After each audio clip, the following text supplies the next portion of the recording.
Hello, teachers.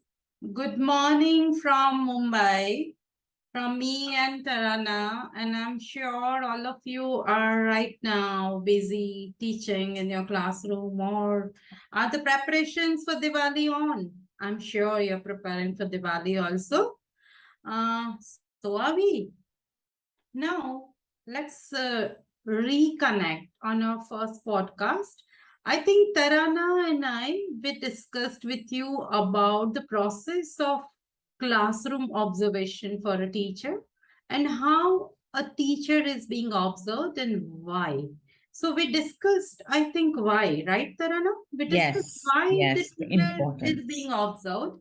Today we are here how a teacher should be observed, right? So what we discussed last time is that if we are not observed, if we do not sit back and think about our teaching practices or how did our lesson go, what we did well, what did not go down so well, how responsive the students were, and why weren't they so responsive. If we do not think about all this, then in future we might end up developing a blind spot. I hope you remember that, right, related to our teaching capacity. And that obstacle is removed if we are observed by our peers or some senior teachers, right? So that's what we had talked. And that is the process where we really need an open, unbiased mind and our undivided focus on the process which is going on, be it of the observation process or be it as a person who is being observed. But we have to have our undivided attention on that, right, Tarana? Absolutely. And finally, I had told all of you, and Tarana agreed wholeheartedly to this fact that observation is not to find faults with your teaching, but it is to find your strengths and the areas where you can be your better version. You're not, none of us are in competition with anybody. We, if at all we are, it's a competition with our own selves, right? We constantly strive to become a better version of ourselves, not of anybody else, right, Tarana? So, Indeed. one thing we need to understand is there is a process of observation. It just doesn't happen just like that, not in a haphazard or unplanned manner. There are three stages. Stage number one, where an observer creates a well defined, well designed format or form and decides the criteria for observation. What are those? Under what criteria a teacher should be observed? So there is a well-written format for that. That is your stage number one. Stage number two is actually when this process happens in your classroom. That is when you are teaching and somebody is sitting down, taking notes, ticking box in the form. That's the real process. And the last stage is when at the end of the lesson, the observer and the observed sit down over a cup of tea and discuss what went well and what didn't go that well. This is perhaps the most crucial part of the observation process where two colleagues sit down and dissect the lesson, right? So in order to observe successfully and to create a win-win situation for both the parties, it is important to have a clearly defined stepwise format or the process. And at the starting point, as I told you, there has to be a format. So this format, we've already been talking, Tarana and I have been talking a lot about the observation process, which needs to be, undertaken for all of you now that you are about to enter the second phase of training. After your second phase, there'll be the final phase, and then there has to be some observation process to check your progress as a teacher and to let you know that in which areas you've really progressed so fast and so well and in which areas you really need to work. So Tarana and I have really tried to design a format which would fit your needs, your training, your mindset, and the culture in which you are teaching. However, we are open to comments from you, and if you have any comments, if you have any suggestion related to this format, you can always get back to us through this platform. Yeah. So now, Tarana, over to you. Why don't you explain to them the format of our observation process? Sure. Thank you, Nipa, for setting the stage here. In fact, between the two of us, I realized we have 50 years of collective teaching I experience. swear, I It's know. quite Sounds amazing. huge, yeah. Yeah. And actually, all those 50 years also include classroom observations, True. being observed and observing as teacher trainers, program administrators, department heads, all the roles that we've had, institute head, all the roles that all the hats that we have worn in our collective 50 years of teaching. Right.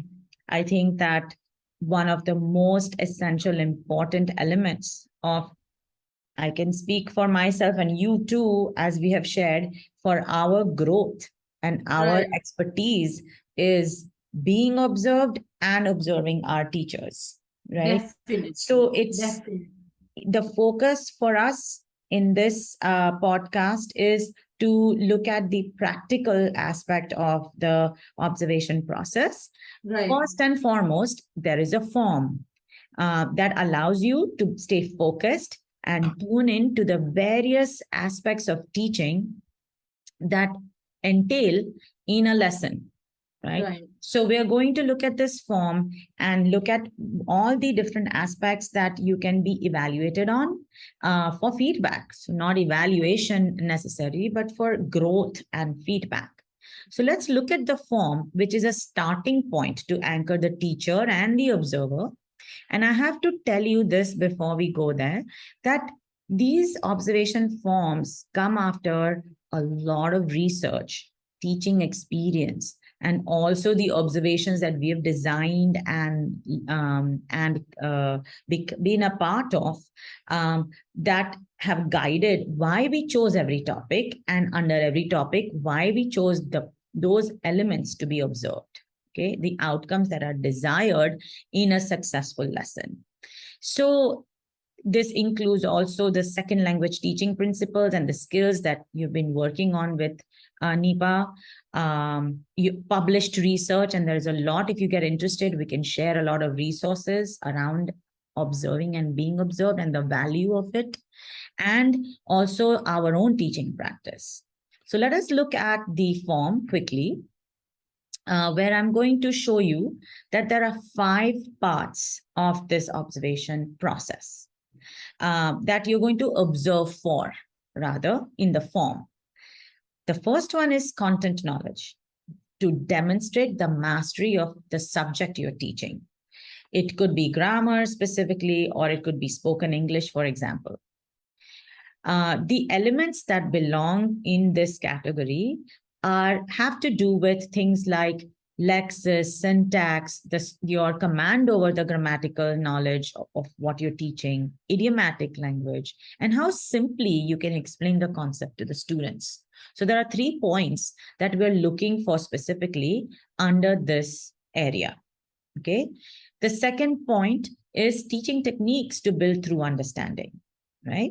Build thorough understanding, I'm sorry, which means that how are your teaching techniques becoming clear understanding and learning for the students?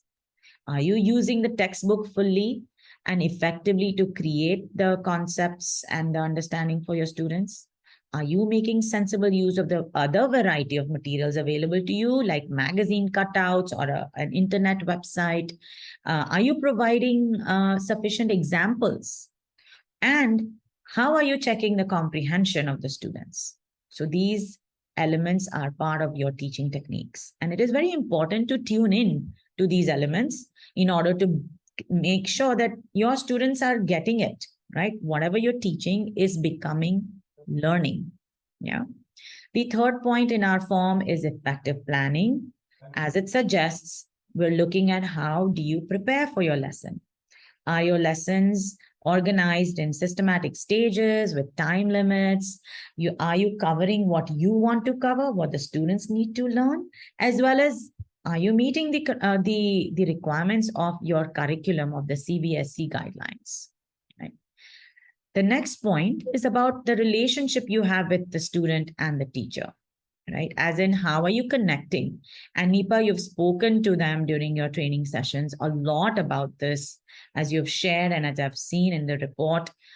I think this is one aspect that needs a lot of attention, because in the preparation and planning and teaching process, we often forget this very important R for relationship. So It's true. like a juice.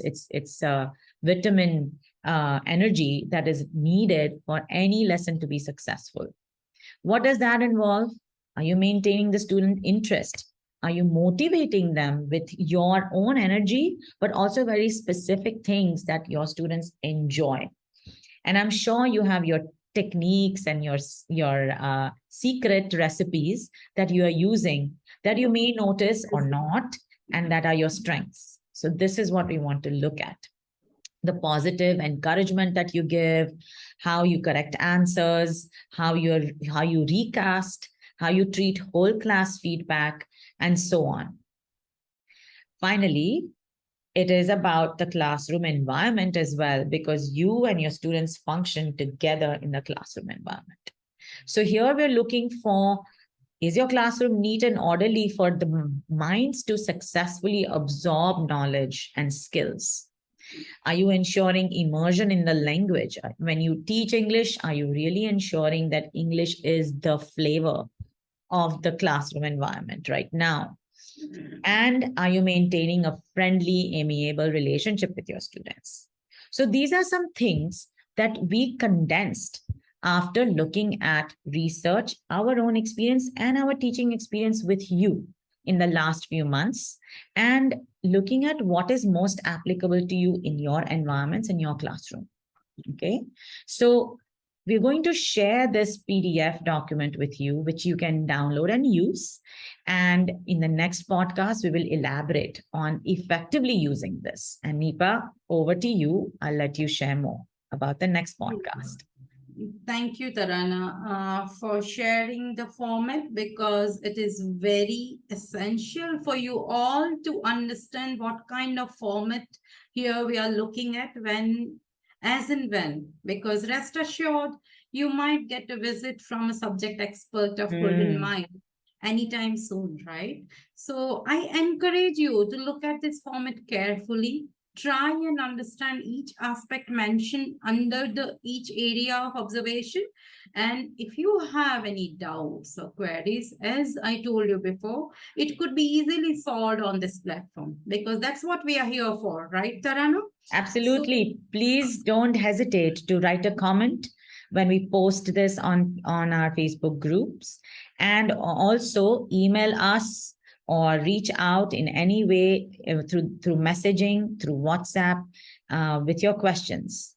Right. And please put this process in motion with your colleagues, so that you start practicing getting observed and observing your colleagues based on this form.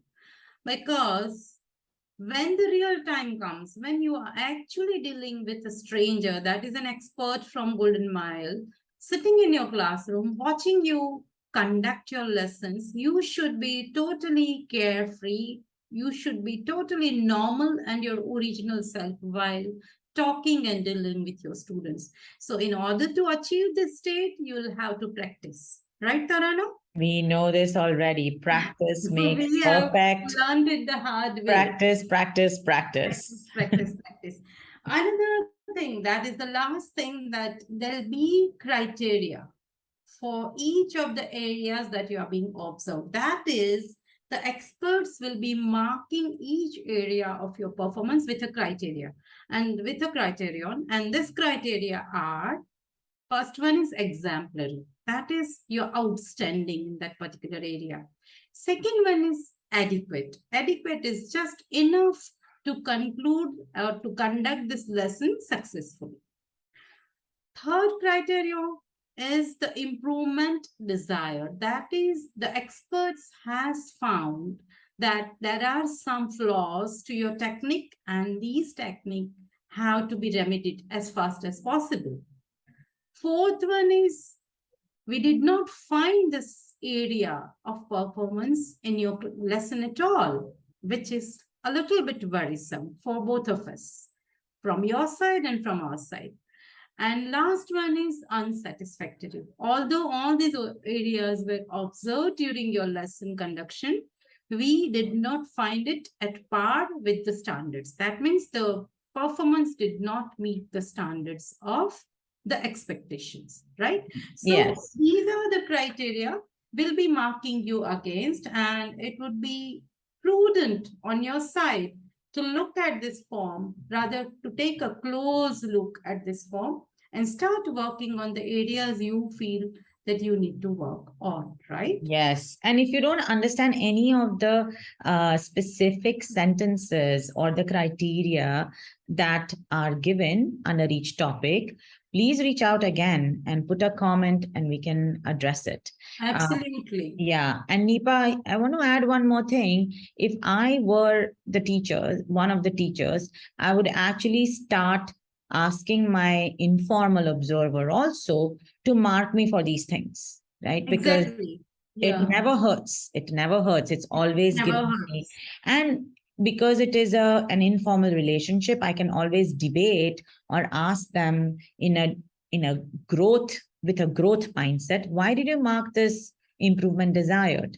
What can I do Sure, here? yes. And maybe you choose to agree or disagree with the person giving you the feedback, but at least somebody has spotted something that is food for thought.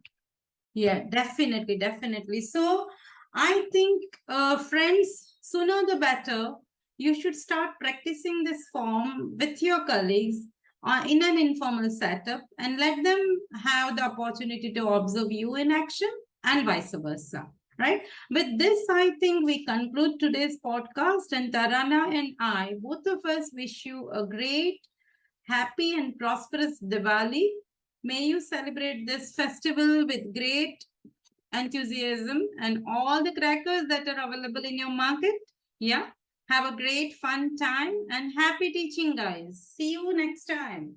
I quickly want to remind you that the next podcast, we're going to go a little deeper into this process. So now that you have the format, we are going to talk about the conduct. How do you observe? What happens during the observation? What happens after the observation in terms of how you connect as the teacher and the observer? So until next time, enjoy teaching and have a great holiday season. Bye. Bye-bye.